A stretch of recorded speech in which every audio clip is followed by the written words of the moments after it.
Look at me and tell me what you see. I look at you and tell you what I feel. Look at me and tell me what you see. I look at you and tell you what I feel.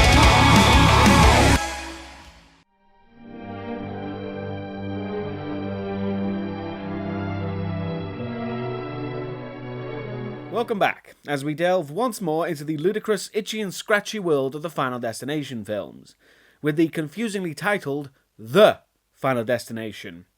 But it's neither the first nor the last film, so I guess the filmmakers just wanted to add that extra bit of challenge to the masochistic pursuit of watching these fucking films. And yes, I know the fifth one is a prequel, making this film chronologically the last, but it's still stupid as hell. So let's get to the mercifully shortest Final Destination film. We begin at a speedway, which will be our starting abattoir for the film, and meet the four walking, talking Jello molds: Nick, Laurie, Janet and Hunt, who will live up to his name of being a massive hunt throughout the film. Nick is the precog for the film, and clues start pouring in for when the premonition ends. We're introduced to other dead men walking as part of the standard as fuck drill by now. So to list them quickly, there's a guy in a cowboy hat, a mechanic and his wife, a soccer mom, a security guard, and a racist couple, annoyed by said security guard. It should be obvious by now why I don't bother giving these lemmings names. Let's get straight to the deaths, as Nick notices the stadium is a bit worse for wear when pesky Death starts his tinkering, as a load of oil is dumped onto the track, causing one of the cars to become a dolphin. Seriously, what the fuck was up with that sound effect? That was just a dolphin. Hear it again. I guess the film starts as it means to go on, with absurd bollocks. A screwdriver is left hanging off one of the cars, and that's what initiates the upcoming destruction, as it falls onto the track, puncturing another car's tyre, as it flips, getting our Jello on. The first death of the film, and it's the most ridiculous fucking shite possible. Are the filmmakers aware of the laws of thermodynamics, or how every action has an equal and opposite reaction? People aren't immovable objects. After she was hit, she should have been flung forwards. I'm not debating whether it would have killed her. However, to cleanly slice through a human body like that is just fucking stupid. But wait, the film's not done yet. Hey, at least that was caused by something vaguely blade-shaped. It's still complete bollocks, though.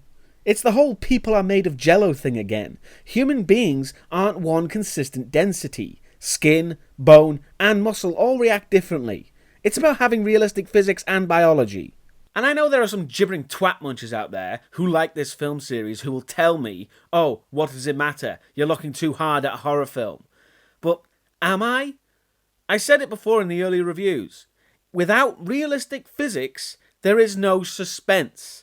If a tyre can slice through people cleanly, then there are no rules. There is no tension, there is no point. Because the writers can change those said rules on a whim, emphasising how pointless it all is. The soccer mom is next to be killed. After getting trampled in the crowd, she gets an engine block to the chest, which doesn't turn her body into goo, when it's one of the more plausible occasions, demonstrating how the rules change on a whim. Then the mechanic is killed, the movie displaying it knows nothing about human anatomy, or even what a sharp object is, since a blunt piece of wood ain't gonna pierce anything. The film then gives up on its individual set pieces as our main group are first crushed, without them turning into goo, before an explosion kills the guard and Laurie, before finally impaling Nick on a fake-as-fuck pipe. Now that we've seen that, I have to ask, why in the name of Satan's fetid foreskin do we have to sit through this trash? This is the fourth fucking time now, and it's been pretty well established that no one can or will make it out of these films alive. So whether they die at the start or throughout the movie, what's the fucking difference? But endure we must, as Nick freaks out, noticing the clues and tries to get everyone to safety, which, for this series, inevitably leads to a fight. All our players leave the stadium just before the big disaster, and the racist isn't allowed back inside for his wife, so that's one dead already. However, the film still wants to start off with a nonsensical gooey bang. You all lost your fucking Oh, and remember when I said this in the first film's review? Because with this film, it's like, ooh, something horrible and tragic is gonna happen. Ooh. But as the series continues, especially when it ventures into 3D, it'll be more like, yay! Something horrible and tragic is gonna happen! I hope it's violent and bloody. Well, this installment embraces that concept as the film goes through the series' death scenes it considers noteworthy, like the stupid as fuck ladder through the eye death, which is completely misrepresented, since it's the wrong eye and the wrong kind of injury, so good job continuity. Moving on from the gory circle jerk, we return to our four at what this film considers subtle death by caffeine coffee shop. They're all in shock and depressed by the previous events. Oh, and Nick sees writing on the table, which is a big setup for the ending, and not just someone's attempt at writing a porno. Later, Nick and Laurie have gone to the memorial at the stadium, and the soccer mom thanks Nick for his actions, as well as the security guard, George, which is when the racist guy appears. Nobody lives forever, nigger. Well, that's something to really make you happy that he'll be next on Death's list. Also, come to think of it, is Death the one being the prick here, or is it the powers that be giving Nick his visions? Since that racist fuck really doesn't deserve a second chance. And that night, Nick, unlike Wendy, who the powers that be was seemingly indifferent to, but more like Kimberly, has his first vision of imminent death. It's all very vague and not very helpful, and deliberately geared toward making use of that 3D equipment than anything else. Oh, and it's the racist who's about to die, so who gives a flying fuck? Although that would imply otherwise, which makes no sense. Here it goes, the racist drunk drives his big truck, ensuring that Death can put his feet up for this one, and stops the vehicle outside George's house. He starts to erect a cross in his front yard, presumably to set on fire. So he's not just racist, the film wants to link this guy to the Ku Klux Klan. Where's the horror, exactly? I couldn't give a fuck about this guy or what happens to him, so there's no tension, no suspense, and complete indifference to this guy becoming a greasy smear on the road. The film is fully embracing itself as a cartoon now, peppered with boredom and racism. Good combo. So anyway, the death wheel turns and the racist gets his foot caught in the tow truck's hook and dragged down the road. Sparks catch spilled gasoline on fire, which eventually causes the whole thing to explode. But it's the news reporter that has the most ridiculous response. Details are sketchy on how Daniels was killed. Take a fucking guess. And of course, Nick recognises elements of his premonition, and that's when he has another. Coming thick and fast, these ones. But once again, the vision was vague to almost be completely unhelpful in every way. It's then the next pointless, only here to die horrifically character to, well, die. She turns up at a hairstylist while her little shit kids throw stones about, which will be important later. Much like in the second film with the extended but ultimately completely fucking pointless dentist scene, this series repeats itself, as all around the woman everything seems intent on killing her, like the faulty chair, or the scissors, or the slowly unscrewing ceiling fan, that falls when her kids slip on the floor, but it doesn't do anything to anyone. Because the method of death is simply this.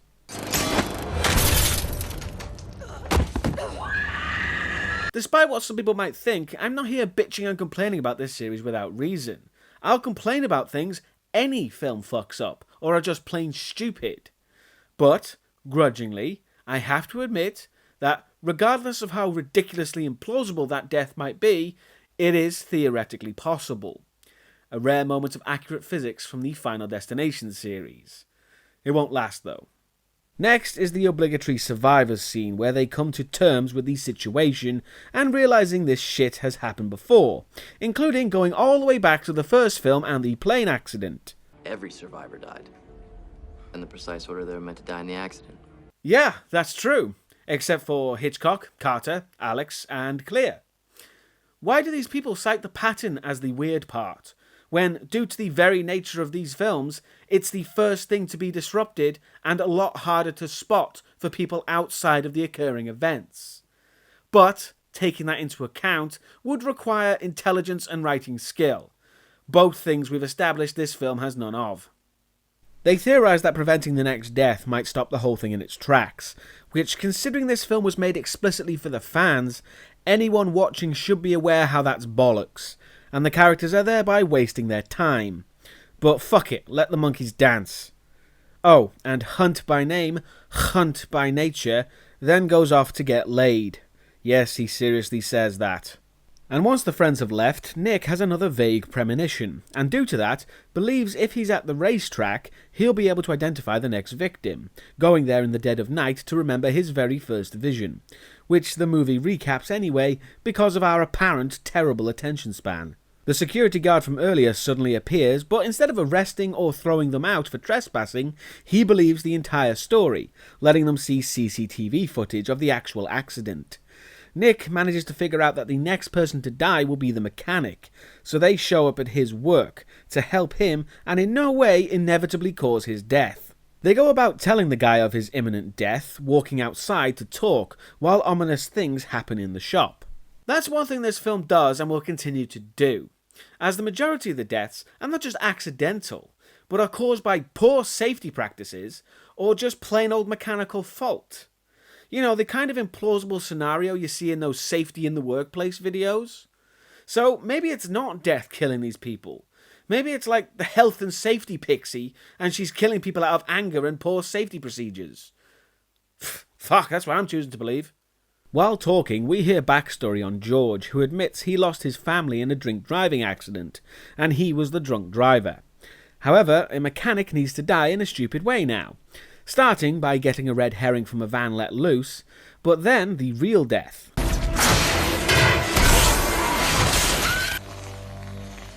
So the propane bottle, which shouldn't have been kept indoors, again, health and safety pixie, managed to propel the guy so hard into the fence, it cubed him. Firstly, I wonder if Paul W.S. Anderson made this film. But also, why didn't the propane tank kill him? And that pretty flimsy looking fence is no barrier. But anything and everything is possible in this physics-less world. We're then forced to follow Hunt, as he has incredibly selfish and graphic sex with a random woman, who he insults and ignores until she leaves. And he sits by the pool. I don't know how he's gonna die yet, but it can't come soon enough. And because she died at the same time, Janet needs her car washed, providing clues as to where she'll die. Oh, and Nick tries calling her, but it doesn't work. And yes, I see the fucking sign. Clear Rivers Waters. That's classed as subtle reference in this shit. Why don't they just flash up a sign every so often saying, previous Final Destination reference? It would really fit in with these filmmakers' couldn't give a shit style. Speeding up to the actual death scenes, Hunt takes a child's water gun, and where he places it, the gun falls, hitting the pool drain switch, causing the drain itself to collapse under the pressure. Ooh, how ominous. And Janet has reached the car wash, which Laurie and George know about, heading there just as it starts the cleaning. And rollers pull the car's antenna off as it hits a fuse box, causing the car to stop in the middle of the rollers. Service? I haven't used this in a while, I think it's needed right now. That's convenient. Because that was one of the laziest fucking uses of the phone's not working trope I've ever seen. Especially because she was just using the phone a minute earlier. And to make matters worse, the sunroof opens. That's not good. Her leather's gonna get all moist. Also, a pipe breaks, flooding the car with water. The health and safety pixie cares not for your upholstery. Meanwhile, Hunt has the coin he's been rolling fall into the pool, and is then attached to the drainage hole, soon to die, if we're lucky. And Janet has gotten her head out the sunroof just as it closes again, and the car starts moving. The Resident Evil Red Queen involved with this somehow? But before she's implausibly decapitated, Laurie and George manage to wedge their car in front of Janet, stopping it from moving, as she's soon rescued. But what about Hunt? Well, fortunately, no one gave a fuck about him, as this happens.